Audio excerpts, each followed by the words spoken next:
சாப்பாடு ஞாபகம். வாங்க டேபிள் பக்கம் போகலாம், என்ன ஸ்பெஷல்னு பார்க்கலாம். எங்கள் அம்மா காலையில் வேலை பிஸிலையும் எங்களுக்கு விதவிதமாக சமைச்சு வச்சுருக்காங்க. என்னதுன்னு பார்க்கலாம் வாங்க. ஃபஸ்ட்டு சாப்பாடு. மீன் இல்லைப்பா, இது கத்திரிக்காய். நல்லா மோர் குழம்பு வச்சுருக்காங்க. அப்புறம் எங்களோட அம்மாவோட ஃப்ரெண்டு எதோ கொடுத்துருக்காங்க, என்னதுன்னு தெரியல எனக்கு பேர். அப்புறம் வெங்காயம். வடகம் இருக்குது தீக்ஷா. அப்போ நல்லாயிருக்குப்பா, நல்லாயிருக்கு. நல்லா பல்லன்னு வடித்து வச்சுருக்க சாப்பாடை ஆக்ட் பாக்ஸில் போட்டு வச்சுருக்காங்க.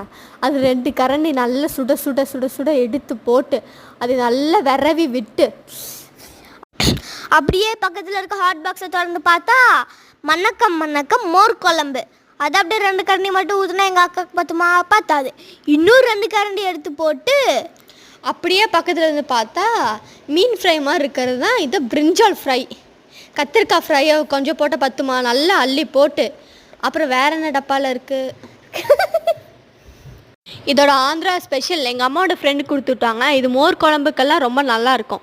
அப்புறம் வெங்காயம், நாங்கள் எப்போவுமே எல்லா ஃப்ரை என்ன வச்சாலும் வெங்காயம் சேர்த்துக்குவோம். நீங்களும் வெங்காயம் சேர்த்துக்கோங்க, உடம்புக்கு ரொம்ப நல்லது. சின்ன வெங்காயமாக இருந்தால் இன்னும் நல்லது. அது வடகம் மட்டும் எங்கள் அம்மா மிஸ்ஸே பண்ண மாட்டாங்க. சாப்பாடு செம்மையா இருக்கு.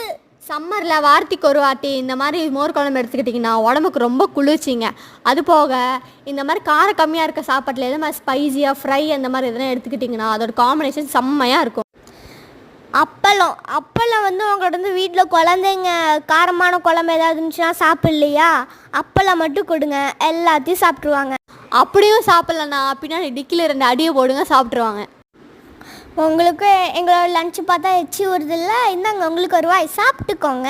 நாங்கள் எங்களோட பேரண்ட்ஸை ரொம்ப லவ் பண்ணுறோம். நீங்கள் வந்து லவ் பண்ணுறீங்கன்னா லைக் பண்ணிட்டு சப்ஸ்கிரைப் பண்ணுங்கள்.